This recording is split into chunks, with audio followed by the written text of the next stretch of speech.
수정 광고를 드릴게요. 이번 주에 필사를 46장까지 제가 말씀드렸는데 48장까지 하시기 바랍니다. 48장까지.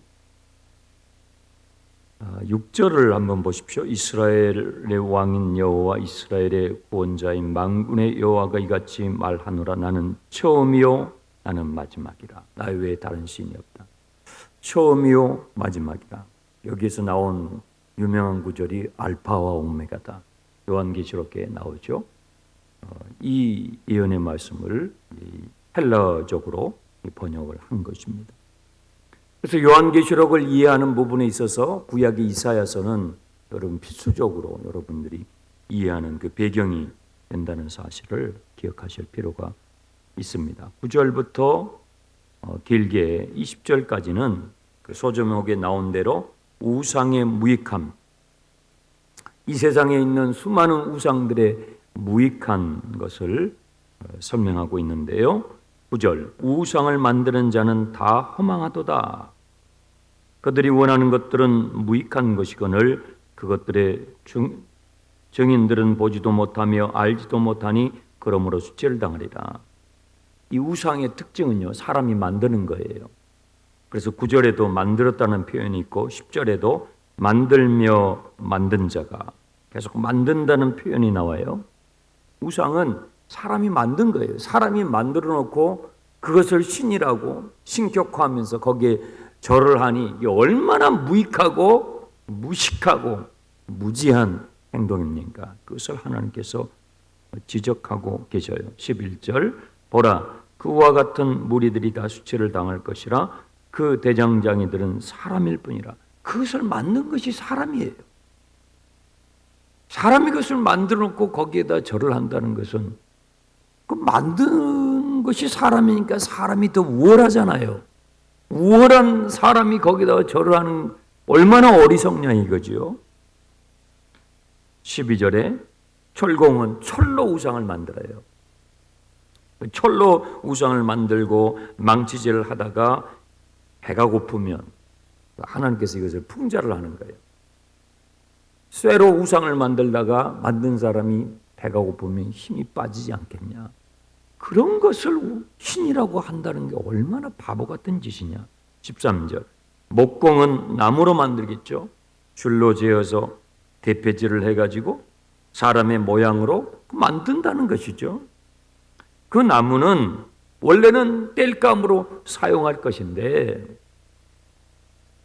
나무의 일부는 잘라가지고 불을 떼서 자기의 몸을 덥게 하고 또 음식을 데워 먹기도 하고, 그런데 또 그 일부를 잘라서 그걸로 사람의 모양으로 우상을 만들어서 이것이 신이다 하면서 넙죽 절을 하니 이것이 무슨 신이겠냐. 바보 같은 짓이라는 것이죠.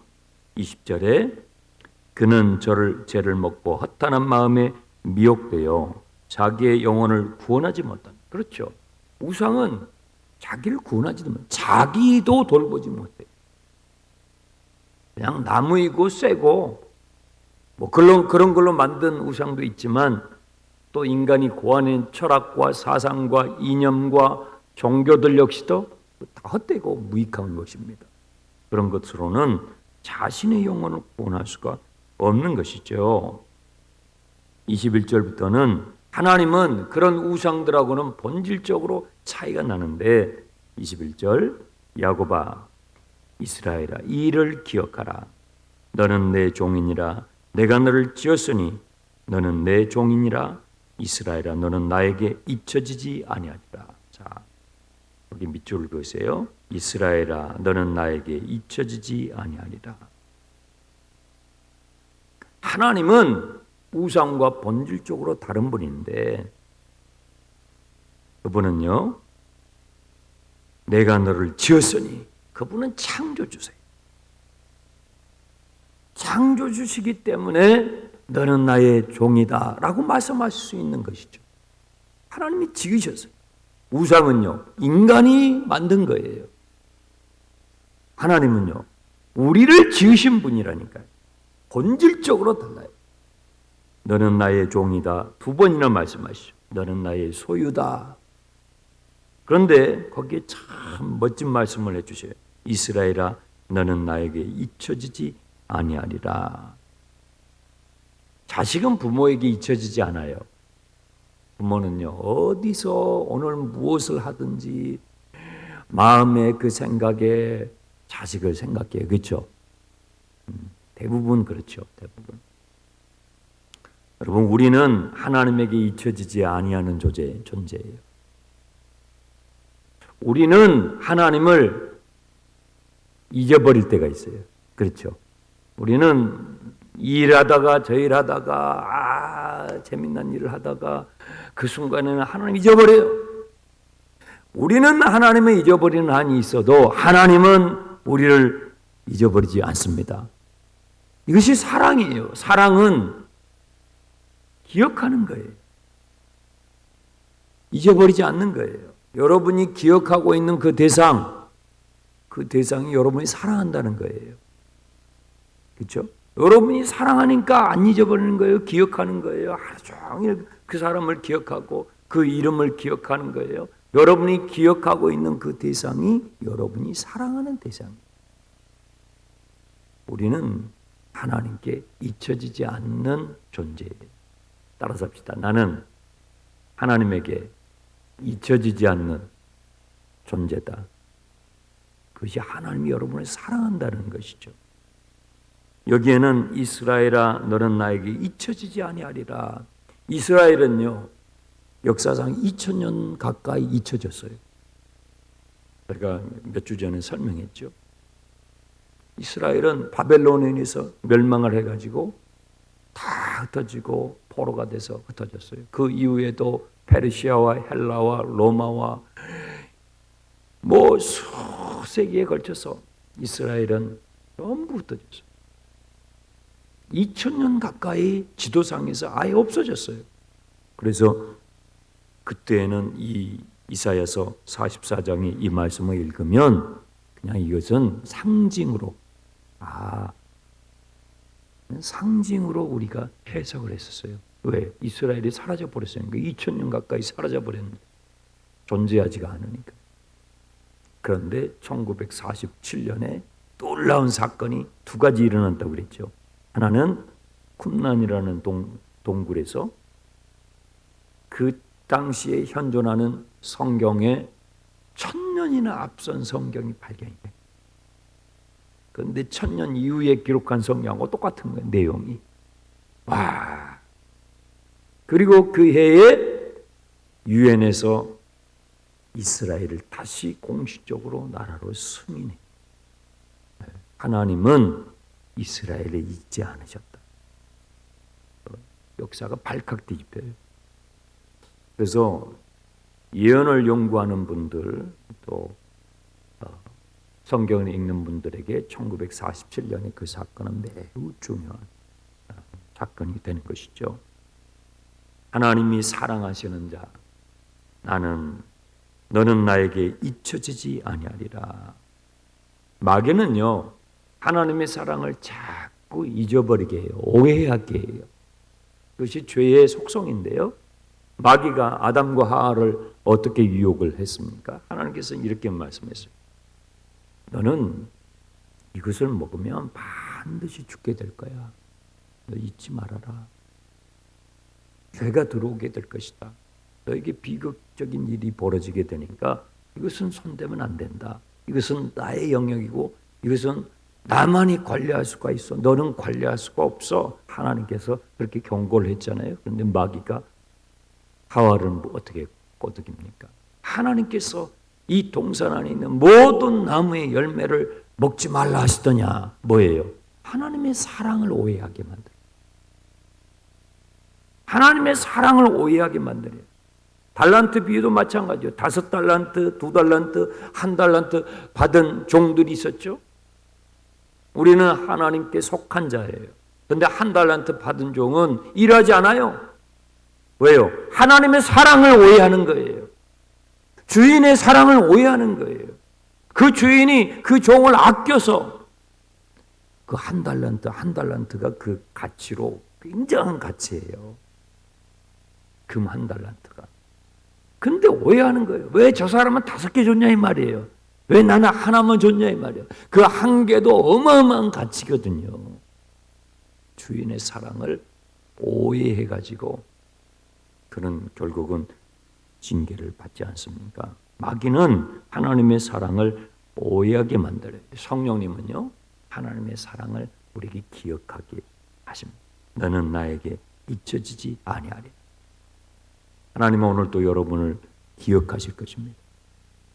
여러분도 무슨 일을 하든지 어느 곳에 있든지 주님을 기억하시길 축원합니다.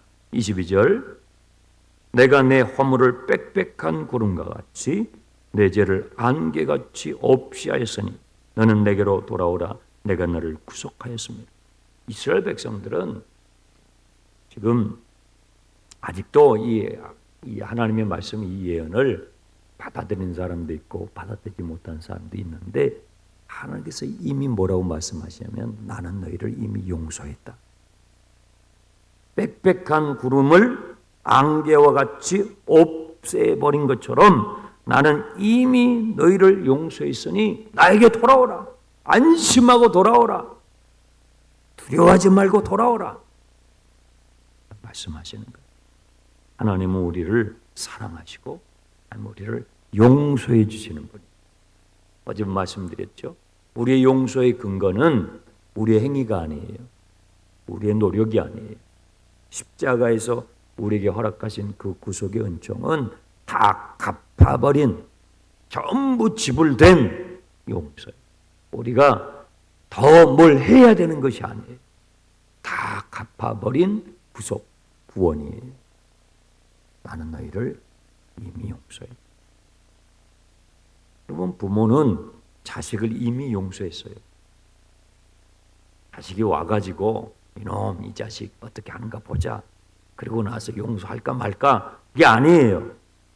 부모는 말은 앞에서 그렇게 해도 뭐예요? 마음은 이미 용서해서 이미. 그게 부모와 자식의 관계예요. 부모와 자식의 관계는 인과율, 너가 어떻게 하는 것 보고 내가 그렇게 할게. 그것은 부모의 사랑이 아니죠. 부모의 사랑은 뭐예요? 그걸 뛰어넘는 거예요. 부모와 자식 간에는 법이 필요치가 않아요. 헌법, 민법, 형법 이런 거 아무 필요치가 않아요. 우리가 뭐 그거 알고 가정생활 합니까? 가족은 그 인간이 만들어놓은 법을 뛰어넘는 사랑이 법이죠. 사랑. 하나님과 우리 사이는 그래요. 하나님은 이미 우리를 용서했어요. 우리는 돌아갈까 말까 그러고 있지만 십자가에서 하나님은 우리를 이미 용서했어요. 그러니까 너는 돌아오라고 말씀하시는 거죠.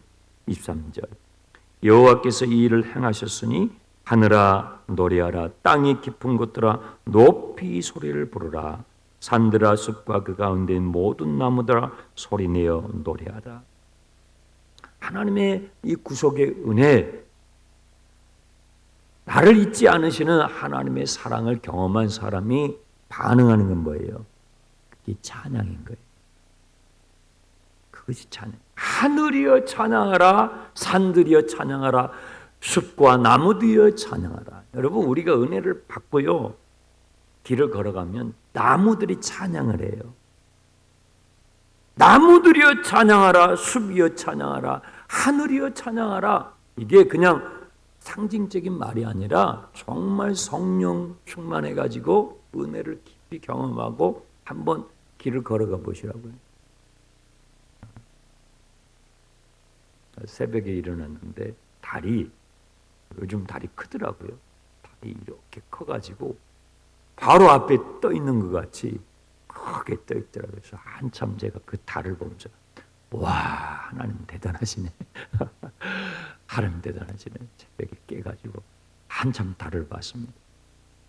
달도 하나님을 찬양해요.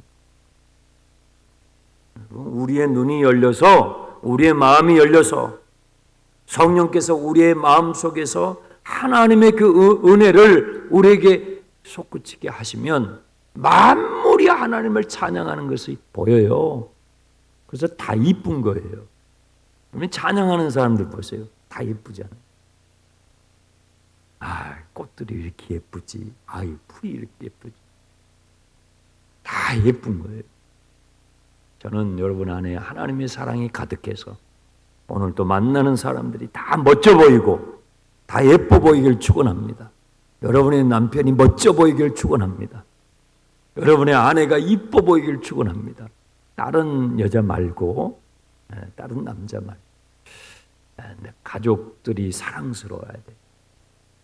내 가족이 먼저 사랑스럽고, 나 자신이 사랑스럽고, 자기 자신을 사랑하지 못하는 사람이 있어요. 그러면 다른 사람은 사랑을 못해요. 내가 사랑스럽지가 않아. 그러면 다른 사람에게 줄 사랑이 없어요. 하나님께서 나를 용서하셨어. 하나님께서 나를 기억하셔. 하나님이 나를 사랑하셔. 나를 사랑하신다는 그 하나님의 그 눈이, 시선이 나에게 머무를 때에 다른 사람을 사랑할 수 있는 에너지가 생기는 것이지, 자기 자신이 형편없이 보여요. 보잘것없이. 그러면 다른 사람 말할 것도 없죠. 사랑할 수 있는 에너지가 없어요. 그래서 내 이웃을 어떻게 사랑해요?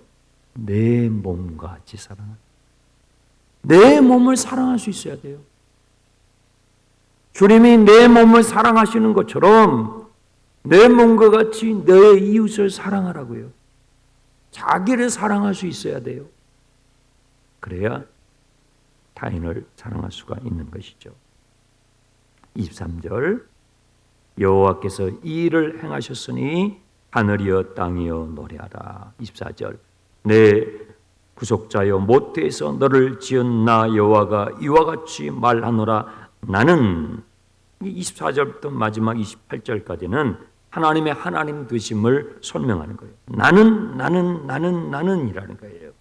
우상들은 이렇게 할 수 없지만 나는 이렇게 한다. 우상들은 이렇게 할 수 없어. 결코 할 수 없어. 하지만 나는 이렇게 한다라는 것을 강조하고 계시는데요. 나는 만물을 지은 여호와라.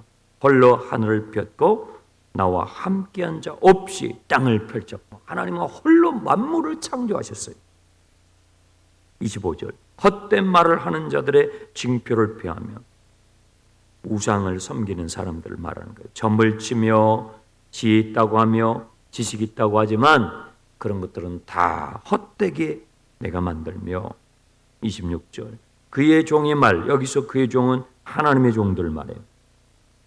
하나님의 종들의 말을 세우며 하나님이 보내신 사자들의 계획을 성취하는 나 여호와, 그 말. 예루살렘을 향해서 말하기를 이제 예루살렘이 사람이 살게 되리라. 유다의 성읍은 다시 중건되리라. 이렇게 말할 수 있는 분이 누구라고요? 하나님이죠. 우상은요? 그렇게 말할 수 없어요. 세상 사람들이 섬기는 신이라고 섬기는 우상들은 그렇게 말할 수 없다. 근데 나는, 나 여호와는 하늘을 홀로 지었을 뿐만 아니라 저 이미 망해버린, 폐해가 되어버린 예루살렘을 향하여 예루살렘은 다시 세워지게 될 것이다. 유다의 성읍은 다시 세워지게 될 것이다. 라고 말할 수 있는 분이라는 것이죠. 또 28절 보세요. 고레스에 대하여는 나의 목자라.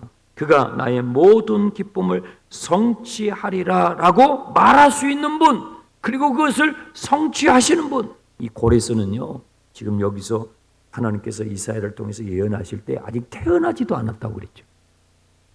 아직 태어나지도 않았어요. 그런데 내가 고레스라는 그 한 인물을 세워서 내가 그를 목자로, 나의 일꾼으로 세워서 저 지금 바벨론에서 지금 종살이하고 있는 내 백성을 예루살렘으로 돌아와 예루살렘을 중건할 수 있도록 고레스를 사용할 거야. 나는 이렇게 말할 수 있는 여호와 하나님이에요. 하나님은 그런 분이에요. 하나님은 알파 오메가예요. 아직 태어나지도 않는 고레스라는 인물을 실명을 들어가지고 하나님께서 예언을 하셔요. 또 뭐라고 말씀하셔요? 예루살렘을 향하여는 중건되리라 하며 성전에 대하여는 너의 기초가 놓여지리라 하는 자 나 여호와니라. 성전은 이미 무너져 버렸어요. 돌 위에 돌도 남지 않고 다 무너져 버렸어요. 그 무너진 그 성전을 향하여 성전에 다시 기초가 놓이리라고 말할 뿐만 아니라 그 예언을 능히 이루는 그분이 바로 나 여호와 하나님이다. 그러므로 두려워하지 말라. 겁내지 말라. 놀라지 말라. 내가 너희와 함께한다 하는 것이죠. 그 하나님이 저와 여러분의 하나님이신 것을 믿으시길 축원합니다. 기도 가득 꺼내십시오.